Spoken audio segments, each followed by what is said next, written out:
여러분, 최근 발표된 호남 반도체 메가 프로젝트 이야기 한 번쯤 들어보셨죠? 규모가 정말 어지러울 정도로 거대한데요.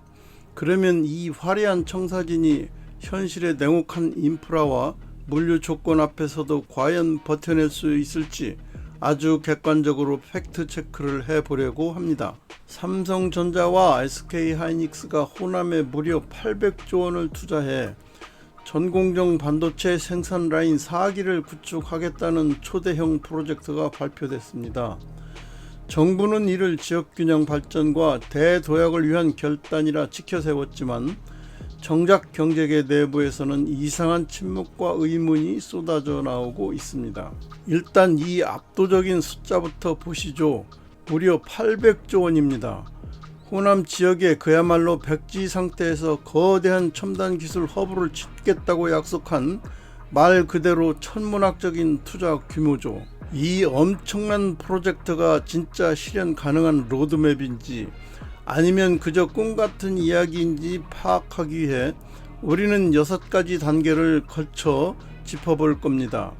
화려한 약속부터 침묵하는 기업들, 전력과 불의 딜레마, 글로벌 타임라인, 노동조합이라는 새로운 변수, 그리고 마지막 결론까지 말이죠. 그럼 첫 번째, 그 화려한 800조 원의 약속부터 본격적으로 살펴보겠습니다. 정부 측의 목표는 정말 놀랍도록 공격적입니다. 강훈식 대통령 비서실장의 말을 빌리자면 이번 정부 임기 내 완공을 목표로 하고 광주 첨단 3지구 또는 광주 군공항 부지에 2년 안에 기반 공사를 마무리하겠다는 건데요. 그러니까 역사상 유례없는 이 거대한 인프라 공사를 고작 4년 남짓한 시간 안에 전부 끝내겠다는 뜻입니다. 그런데 여기서 첫 번째 현실 점검에 부딪힙니다. 과연 이 거대한 수표에 서명해야 할 진짜 당사자들인 거대 기술 기업들은 이 상황을 어떻게 보고 있을까요? 그런데 참 이상하죠. 김경률 회계사 같은 재무 전문가들이 꼼꼼히 살펴봤는데 삼성전자나 SK하이닉스 측에서는 놀라울 정도로 짙은 침묵만 흐르고 있습니다. 이 프로젝트를 위한 이사회 결의라든가 구체적으로 언제 공사를 시작하겠다는 발표가 현재까지는 없습니다. 이러다 보니 일부 전문가들 사이에서는 정부가 기업들 팔을 너무 심하게 비틀고 있는 거 아니냐는 지적도 꾸준히 나오고 있습니다. 이 상황에 대해 이병태 규제합리화위원회 부위원장은 뼈있는 지적을 합니다. 대통령 앞에서 발표하는 천문학적 투자 약속은 검증된 적도 없다면서 만약 이게 당 전당대회를 앞두고 호남 민심을 잡기 위한 정치적인 무리수라면 정권 말기에 결국 진실이 드러날 것이라고 말이죠. 즉 전문가들 시선에는 이 화려한 숫자들이 기업의 확정된 전략이라기보다는 숫자 이면에 정치적인 셈법이 얽혀 있을 수 있다는 시각을 보여주고 있는 거죠. 시간이 지나면 자연스레 알게 될 거라는 얘기입니다. 세 번째 파트, 정치적인 얘기는 잠시 접어두고 물리적인 인프라의 한계인 바로 전력과 용수의 딜레마를 짚어보죠. 자, 이 거대한 반도체 공장들을 돌리려면 도대체 전기가 얼마나 필요할까요? 27.7이 무슨 숫자일까요? 데이터를 보면 용인 클러스터에 15기가와트, 호남 반도체와 전국 AI 데이터 센터에 12.7기가와트가 필요합니다. 2040년까지 이 새로운 국가 첨단 메가 프로젝트들을 돌리기 위해 필요한 추가 전력량이 무려 27.7기가와트라는 말입니다.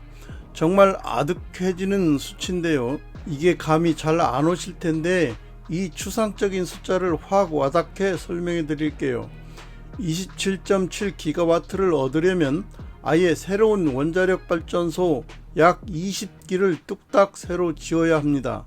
그런데 원전 하나 짓는데 보통 7년에서 길게는 15년까지 걸리잖아요.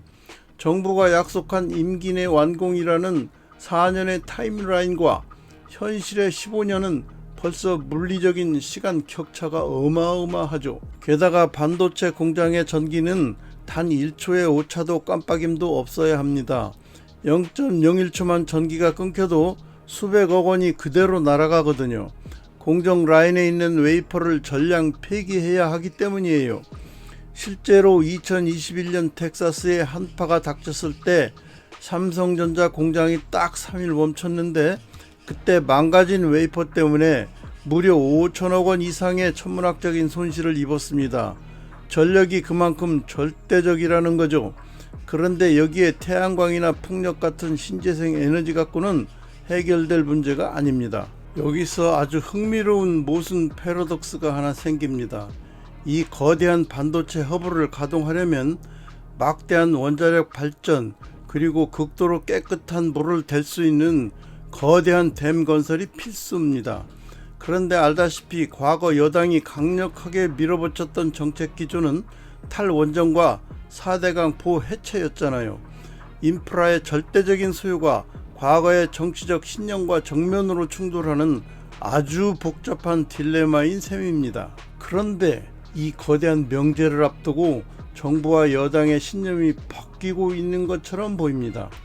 김성환 기후에너지 환경부 장관이 최근 신규 원전을 추가로 지어야 할지 빨리 검토해야 한다면서 울산과 영광에 원전 4기를 더 지을 수 있는 땅이 있다고 언급했어요. 반도체와 AI가 요구하는 압도적인 전력 수요라는 차가운 현실이 수십 년간 이어져 온 환경 및 에너지 정책의 판을 완전히 흔들고 있습니다. 네 번째, 그럼 정부의 4년 완공 약속이 글로벌 실제 타임라인과는 얼마나 차이가 나는지 한번 비교해 볼까요? 기대와 현실의 거대한 간극을 아주 선명하게 보여주는 사례가 있습니다. 대만의 TSMC가 일본 구마모토에 공장을 짓는 데는 단 28개월이 걸렸습니다. 거의 기적적인 속도죠. 반면 우리 한국의 삼성 용인 반도체 클러스터는 첫 삽을 뜨는 데까지만 무려 6년이 걸렸습니다. 일본은 도대체 어떻게 저렇게 빨랐을까요? 거기엔 정부가 천문학적인 보조금을 쏟아부었고 인허가도 초고속으로 내줬고 심지어 24시간 3교대 철야로 풀가동에 돌렸습니다. 게다가 지역 노조나 환경단체의 반대도 전혀 없었죠. 솔직히 엄격한 주 52시간 근무제가 자리잡고 있고 지자체나 주민 간의 이해관계 충돌도 엄청난 지금의 한국 현실에서는 호남 반도체를 4년 안에 완성하겠다는 목표는 기대하기 어렵습니다. 더 확실한 비교 대상이 있어요. 800조 원 근처에도 못 가는 20조 원 규모의 삼성 텍사스 공장 프로젝트 한번 볼까요? 거기도 공급망 문제랑 보조금 협상 때문에 당초 목표보다 완공이 2년이나 밀려서 2026년으로 연기됐습니다. 20조 원짜리도 이런데 800조 원짜리 거대 프로젝트를 4년 안에 끝낸다? 논리적으로 고개를 갸우뚱하게 되죠. 다섯 번째 섹션, 새로운 변수는 바로 노동조합입니다. 과거 한국의 고도 성장기나 산업붐 시절에는 상상도 못했던 전혀 새로운 차원의 허들입니다. 최근 화제가 된 노란 봉투법을 짚고 넘어가야 합니다. 2026년 3월 이른바 노란 봉투법이 시행됐죠.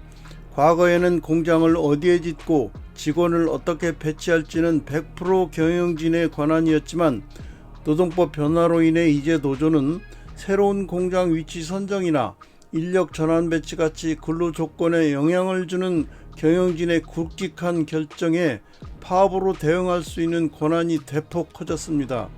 기업의 대규모 투자에 노조가 개입할 수 있는 그야말로 전례 없는 강력한 무기가 생긴 겁니다. 이게 그냥 하는 얘기가 아닙니다. 실제로 삼성전자 노조는 기존 인력이 호남으로 도대체 어떻게 이동하고 배치될 건지 노사정 협의회를 만들어서 논의하자며 벌써부터 협상을 요구하고 나섰습니다. 거대 기술 기업들 입장에서는 절대로 무시하고 넘어갈 수 없는 자칫 프로젝트를 통째로 지연시킬 수 있는 거대한 변수가 등장한 거죠. 마지막 여섯 번째 파트입니다. 신기루인가 아니면 역사적 이정표인가? 지금까지 살펴본 수많은 현실적인 팩트들을 다 모아보면 이 호남 반도체 프로젝트의 거대한 비전은 과연 어디를 향하고 있을까요? 결국 핵심은 이 궁극의 스트레스 테스트를 통과하느냐에 달려 있습니다. 이 첨단 허브가 진짜 현실이 되려면은요, 정부와 기업은 확실한 투자 약속을 맺고 원전으로 27.7기가와트 전력을 끌어오고 과거의 수자원 정책 기조를 완전히 뒤집어야 하며 빠른 공사를 막는 주 52시간 근무제의 한계를 풀어줘야 하는 동시에 훨씬 강력해진 노조와의 협상까지 해결해야 합니다. 이 모든 엄청난 장애물들을 동시에 다 뛰어넘어야만 하는 거죠. 자, 그럼 마지막으로 여러분께 이 흥미로운 질문을 던져보겠습니다. 현장에 놓인 이 무겁고도 복잡한 물류와 인프라의 현실이 저 어지러울 정도로 화려한 정치적 약속의 속도를 과연 따라잡을 수 있을까요? 이 800조 원짜리 메가 프로젝트는 난관을 뚫고 대한민국의 역사적인 이정표로 우뚝 서게 될까요? 아니면 결국 달콤했던 정치적인 신기루로 스르르 흩어지게 될까요? 여러분의 생각은 어떠신가요? 이상 오늘 준비한 분석은 여기까지입니다. 끝까지 함께 해주셔서 감사합니다. 내용이 마음에 드셨다면 구독과 좋아요 그리고 알람을 꾹 눌러주세요. 다음엔 더욱 좋은 내용으로 돌아오겠습니다. 감사합니다.